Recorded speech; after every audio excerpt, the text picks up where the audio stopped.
La historia de México se ha contado de manera fragmentaria. Tenemos la idea de que tenemos una gran tradición historiográfica, pero hay zonas que han permanecido oscuras en la clandestinidad porque no conviene que salgan a la luz. Una de ellas tiene que ver con la fundación de la Liga 23 de septiembre.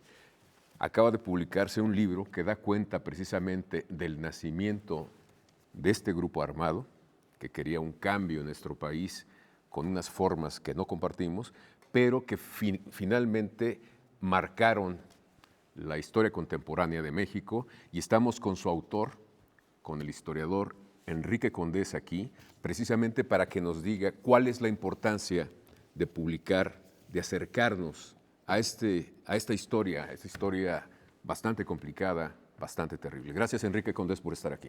Gracias a ti, Javier, por la invitación, y gracias a todo tu auditorio por prestar atención a esto que vamos a comentar el día de hoy.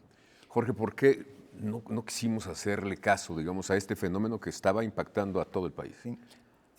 Ahora en el mes de marzo, durante la segunda mitad del mes de marzo, se cumplen 51 años de la fundación de lo que fue el grupo de lucha armada o grupo guerrillero más importante del México de los años 70, que fue la Liga Comunista 23 de septiembre. ¿Por qué surge, Jorge? Para empezar a entender todo. Sí, esta fundación que se da en Guadalajara a lo largo de una reunión que duró 15 días, en donde estuvieron representantes de diversos grupos guerrilleros que ya estaban actuando y que decidieron unificarse, es el resultado muy claro de la política represiva del gobierno mexicano. De la guerra sucia. No, la guerra sucia se desata como respuesta del gobierno mexicano a estos grupos, que fueron la Liga Comunista 23 de septiembre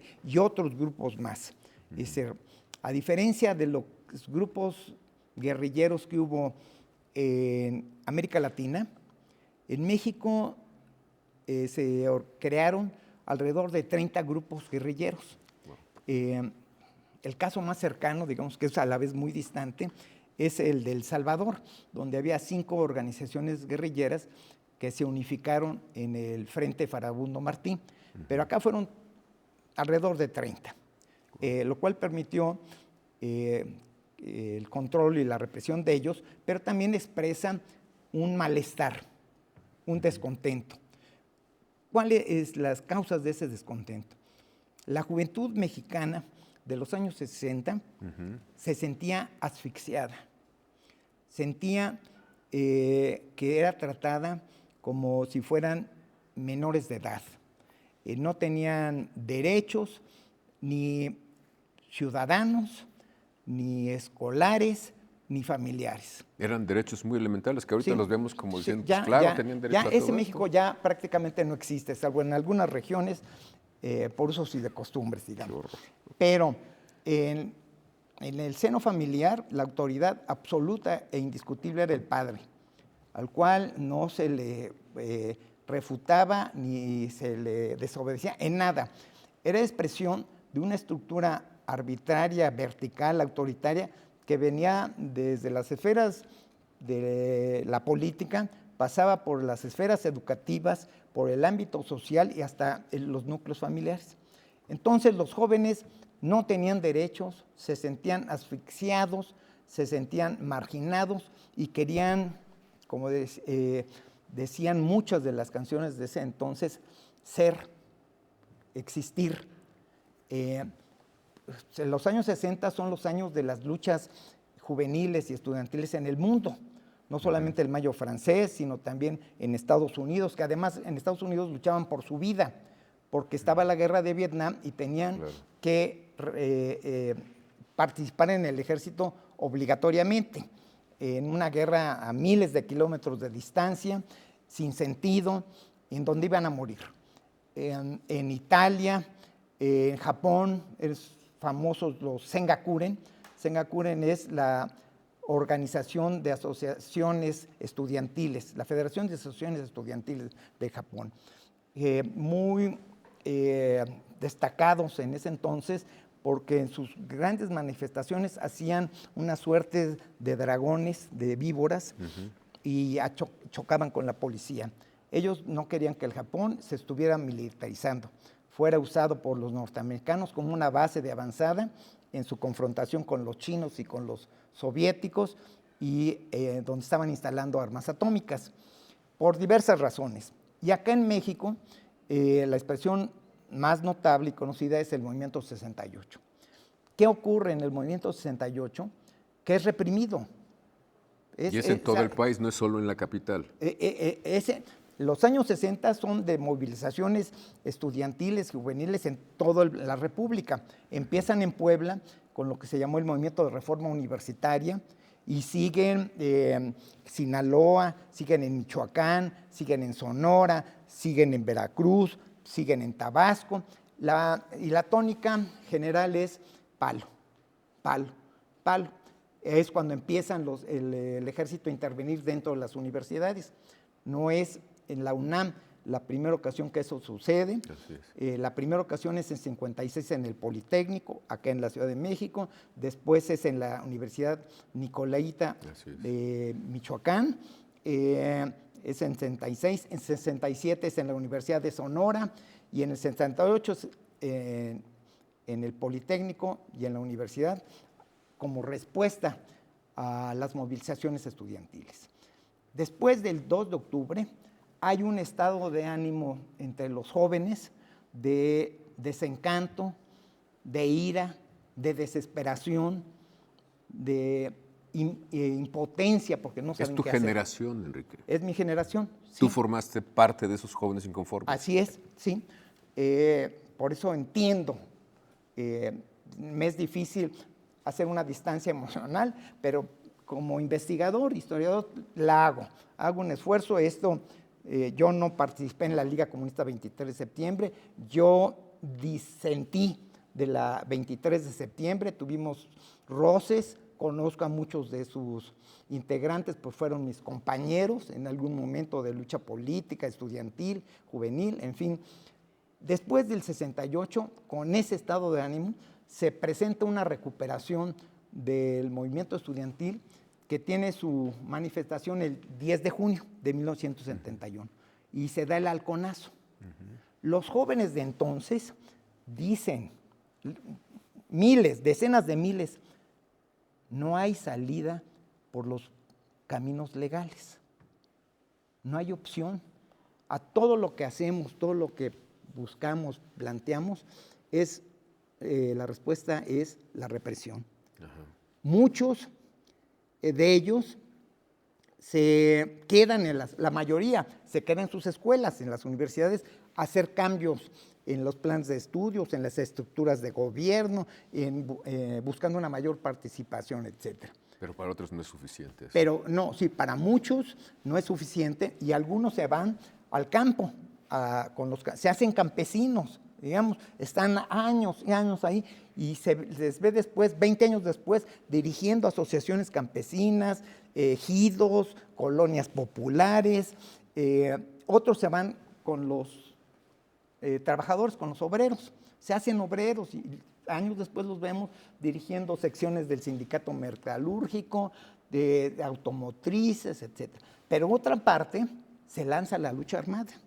Y es en todo el país, porque era en todo el país la represión. Sí, porque lo más conocido es el 68, que es en el DF y en algunas otras ciudades. Pero a lo largo de los años 60, en todas las universidades ha habido inconformidad, entonces, movilizaciones. había movimientos ya guerrilleros o armados en todo el país. Y entonces, no. Es como resultado de estas represiones cuando empiezan a pensar en dar el paso a la lucha armada. Entonces, después de 68, entre 69, 70 y luego del 10 de junio de 71, que toman impulso, empiezan a organizarse para transformar al país por la vía armada.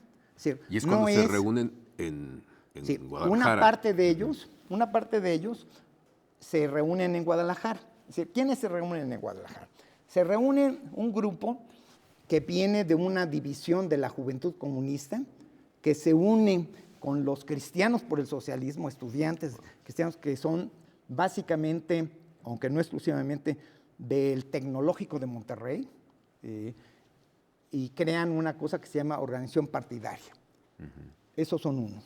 Hay otros que son los descendientes de aquellos que intentaron tomar el cuartel militar en Ciudad Madero en el 23 de septiembre de 1965. Por eso toman ese nombre, Liga Comunista 23 de septiembre.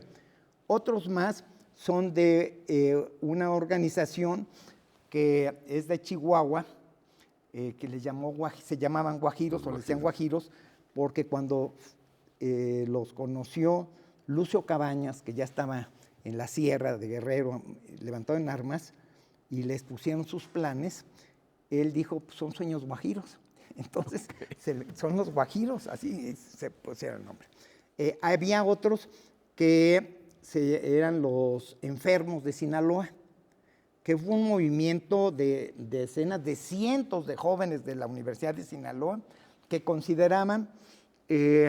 consideraban a sí mismos enfermos. Fíjate el nivel de radicalismo, de enojo y de locura de ellos, que una vez en uno de los debates que hubo en esa universidad, alguien les dijo, no conocen ustedes y por eso están cayendo en lo que dijo Lenin, que es la enfermedad infantil del izquierdismo. O sea, los que son demasiado radicales, Lenin dijo, son enfermos. Y ellos dijeron, lo vieron, el trabajo de Lenin, y dijeron, sí somos enfermos, estamos contagiados del virus rojo de la revolución. Y se autobautizaron enfermos. Esos enfermos son de los grupos constitutivos y otros más son de lo que se llamó FER, Federación de Estudiantes Revolucionarios de Guadalajara. La única universidad que no entró pública, que no entró al movimiento estudiantil 68, fue la Universidad de Guadalajara. Es la única que le quedaba al gobierno, al PRI, por el control que tenía la FEG, la Federación de Estudiantes de Guadalajara. A tiros y a golpes evitó que esta institución, los estudiantes y profesores de esa institución, participaran en el movimiento 68. Entonces, los jóvenes de la oposición, estudiantes de la oposición, crearon el FER, Frente Estudiantil Revolucionario, que tuvieron 2, 3 años enfrentados a tiros con la FEG, con el gobierno, con el apoyo del gobierno estatal y federal, pues era la única institución educativa que le quedaba al PRI. Todas habían roto y estaban comités de lucha, autogobierno, democratización de las instituciones, entonces la tenían que defender a como diera lugar. Crearon el FER, una agrupación de estudiantes que se nutrió con jóvenes de barrio, del barrio de San Marcos, del barrio de San Andrés, que están alrededor de Guadalajara, y en los cuales tenía actividad la Juventud Comunista. Todos ellos, muchos de ellos formaban parte, eran estudiantes también de la universidad, y esos formaron el FER. Son los grupos que se reúnen en Guadalajara para crear la Liga Comunista 23 de septiembre. Tenemos que ir a un corte, Enrique, adelante, y regresamos contigo. Sí.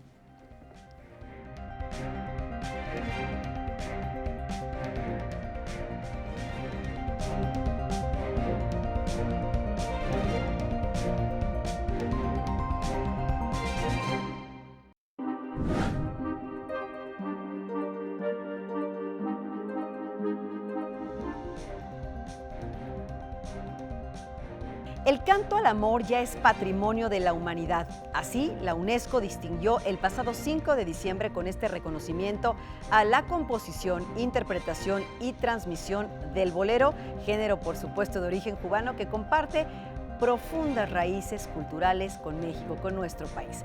Tenemos que hablar de tiempo lento, muy importante desde el punto de vista de los músicos.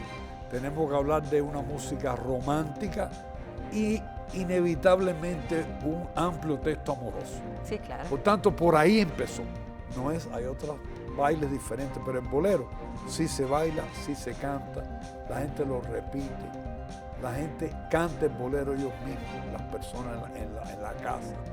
Así que yo creo que esa es la cultura de ese lugar.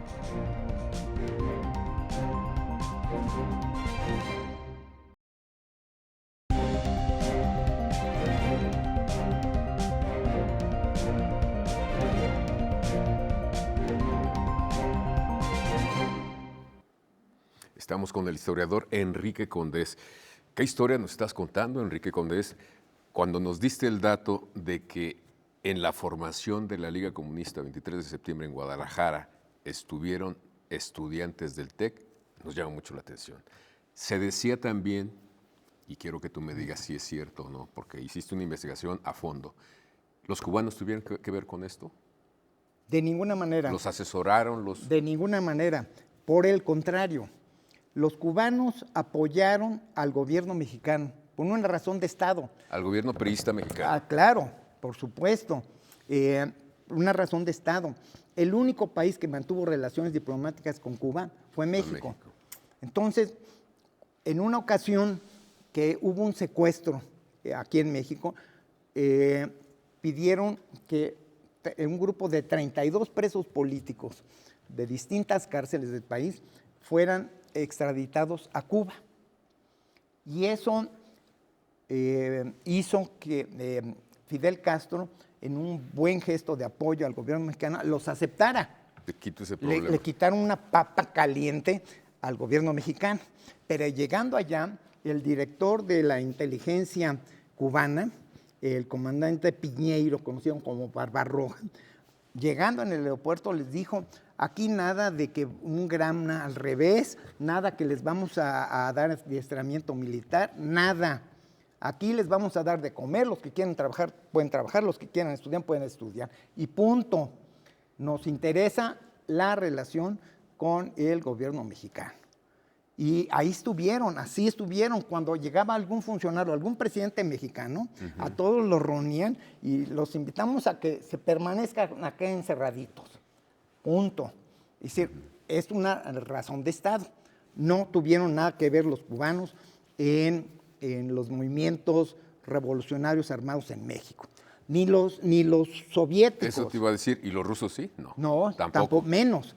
Los rusos estaban en una confrontación mundial con los norteamericanos. No querían que en un momento de crisis, de decisión mundial, el gobierno mexicano se alineara por completo con los Estados Unidos. Entonces las fake news vienen desde muy atrás. Inventaron esas verdades falsas. No, bueno, sí, de que siempre se comían a los niños, de que les lavaban el cerebro, nada de eso.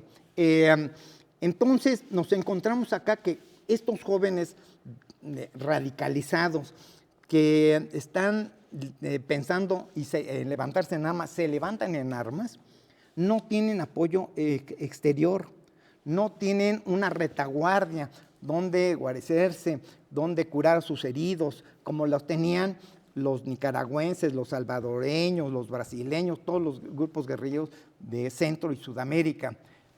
No tenían asesoría, no tenían apoyos económicos ni militares. ¿Y quiénes eran? Todos ellos. Eran jóvenes clase medieros. No eran clase baja. No eran obreros, no eran campesinos, eran estudiantes universitarios, politécnicos, en menor medida, pero también había normalistas que se lanzaron en armas. Entonces, en estas condiciones fue una masacre, fue una tragedia. No tenían posibilidad de triunfar. Y no tenían posibilidad de triunfar tampoco, principalmente, porque el gobierno mexicano tenía una base social y política muy sólida. Tenía todas las agrupaciones sindicales a su lado, tenía todas las agrupaciones campesinas, los grupos clientelares en las ciudades, mercados, comerciantes, taxistas, locatarios. Claro. Nunca lograron estas organizaciones armadas penetrar en los sindicatos, en los grandes sindicatos, conseguir su apoyo, nada de eso. Oye, Enrique, pero tampoco pudieron penetrar, digamos, a través de sus acciones en la prensa de entonces. Había un control en la prensa. Sí, un control. Todo lo que hacían se invisibilizaba. Se invisibilizaban. por eso es un error, así de fondo, tratar de reconstruir esta parte oscura de la historia contemporánea del país Con la prensa de entonces. Con la prensa de entonces, porque dice No había nada. verdades a medias, dice mentiras y oculta Y mucho. eso. ¿No? Y hay quienes buscan en los periódicos de entonces, notitas por acá, entrevistan a 2 o 3 guerrilleros, dicen que la memoria es además engañosa, totalmente estudiado que es engañosa, Así es. ya y publican cosas. ¿Y cómo hiciste esta investigación? Bueno, tienes que acudir a la prensa, tienes que acudir a los protagonistas, a los participantes, que es una cosa difícil, sobre todo en la 23 de septiembre. Es una organización que se fundó en 73 y tiene una vida como de 10 años, logra resistir como 10 años. Entonces, las golpean una ocasión y como está compartimentada, los que siguen no saben lo que... Ni se enteran ellos tampoco. Tampoco, ni de quiénes eran, ni la experiencia, ni los contactos, y se empiezan a reorganizar. Los golpean, los matan, los encarcelan, lo que sea, y al otro grupo que queda en su lugar empieza nuevamente a partir de un bagaje de ideas que tenía, de tesis y proyectos programáticos. Entonces hay que buscar a los que estuvieron en la primera etapa, en la segunda etapa, en la tercera etapa, los que estuvieron en la Ciudad de México, los que estuvieron en Guadalajara, los que estuvieron en Sinaloa, los que estuvieron en Veracruz, etcétera, etcétera. Todo lo que dicen, lo que hablan, lo que recuerdan, en fin, hay que contrastarlo, hay que confrontarlo con los periódicos, con sus publicaciones. Muy difícil encontrar las publicaciones. Tenían una que se llamaba Madera, era su revista principal, y era un problema andar con Madera. Ibas con la calle, con la revista así chiquita, te veía la policía y te sobres, no te preguntaba nada, vámonos, y rápidamente de toques eléctricos, alentadas, a ver cómo la conseguiste. No me la dio un señor, no señor, tú eres de ellos. Claro. Entonces conseguirla para ver lo que decían, y a partir de todo eso, ubicarte en el México de aquel entonces, de lo que pasaba, cómo era el gobierno, la gente, el contexto internacional, pensar mucho, hay que pensar mucho, muchas veces, reflexionar mucho para poder entender qué estaba pasando ahí, Enrique, por qué pasó, sí, por qué fueron esos resultados. Pero tenían ideales. Claro. Cosas muy concretas. Sí. Libertad de expresión. Sí. O sea, muchas cosas que podríamos compartir. Lo que querían compartir. era acabar con el sistema capitalista, punto. Que estaba representado, expresado acá por el gobierno priista burgués. Vámonos. Que era un programa ya en general, que es socialización de los medios de producción, que creación de consejos en las fábricas, etcétera. Todo esto viene de una herencia bolchevique. Pero tenían también unas ideas particulares para México, o de México, ¿no? Y ahí es donde entra la especificidad de la Liga Comunista 23 de septiembre. Esta organización es distinta al grupo de Lucio Cabañas, al grupo de Genaro Vázquez, al grupo del MAR, Movimiento de Acción Revolucionaria, y hasta estaban enfrentados, peleados entre sí. Es porque estos muchachos de la 23 de septiembre hacen una elaboración teórica única, específica. Se ponen a estudiar mucho, a discutir mucho, a elaborar mucho, antes de llegar a la constitución de este agrupamiento. Entonces, ellos, por ejemplo, son enemigos acérrimos de los partidos de izquierda, del Partido Comunista. Dicen que son igual que los otros, pero son enemigos de los partidos, de todos los partidos políticos, de todos los partidos. Son enemigos de la insurgencia sindical, o sea, de Campa, Vallejo, de todos los líderes secuestraron sindicales. a un líder sindical. A todos los líderes de izquierda, que estaban peleando con Fidel Velázquez y la CTM, son iguales, son contrarios, están en contra de eso, de la forma sindicatos. Dice, el sindicato era originalmente una organización de resistencia contra los patrones, y ya se convirtió en una correa de transmisión para controlar a los trabajadores, por lo cual hay que destruir los sindicatos y hacer consejos para leer. Bueno, en la universidad los enfermos eran portavoces de la universidad, la tesis universidad-fábrica. ¿Qué era eso? Que la universidad es una fábrica como las de obreros, donde se construyen obreros especialistas que van a ser explotados. Entonces es una fábrica donde están siendo explotados y los estudiantes son obreros, sí, y los profesores también, lo cual hay que expropiar esa fábrica. Entonces dedicaban con eso a saquear la universidad, a destruirla, no les importaba, como hacían otras organizaciones de izquierda, democratizarla o superar los niveles académicos, la investigación científica. Ellos estaban en una fábrica, eran obreros, y su tarea era ligarse con otros obreros de fuera de la universidad, agarrando, expropiando dentro de la fábrica. Universidad-fábrica. Enrique Condés, perdón, es bien interesante lo que nos estás contando, pero el tiempo es muy complicado en televisión. ¿Qué lección brevemente nos puedes decir que te dejó esta investigación sobre la fundación de la Liga 23 de septiembre? La lección es que son varios. Una, el gobierno mexicano es muy fuerte, sólido, con muchos recursos sociales, políticos, ideológicos. Todo el proyecto de cambio, los proyectos de cambio como se vio después, eran a mediano y largo plazo. Había que entrarle a las fábricas de otra manera, a los ejidos, al campo, a las universidades.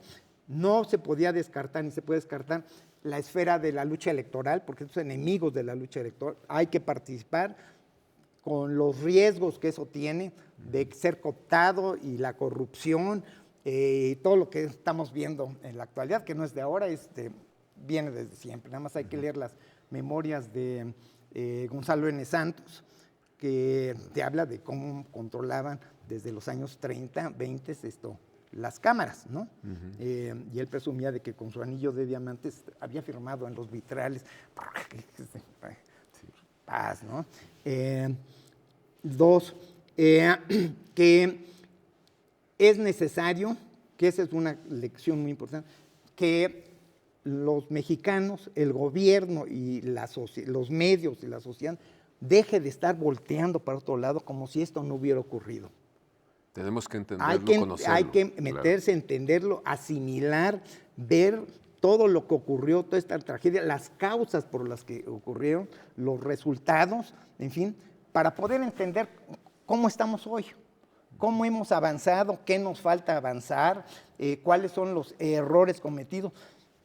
No digo que la historia se repite, nunca se repite la historia, es falso esa afirmación muy común de que si no conoces el pasado corres el riesgo de repetirlo, nunca se repite, porque cambian los personajes, las circunstancias, etcétera.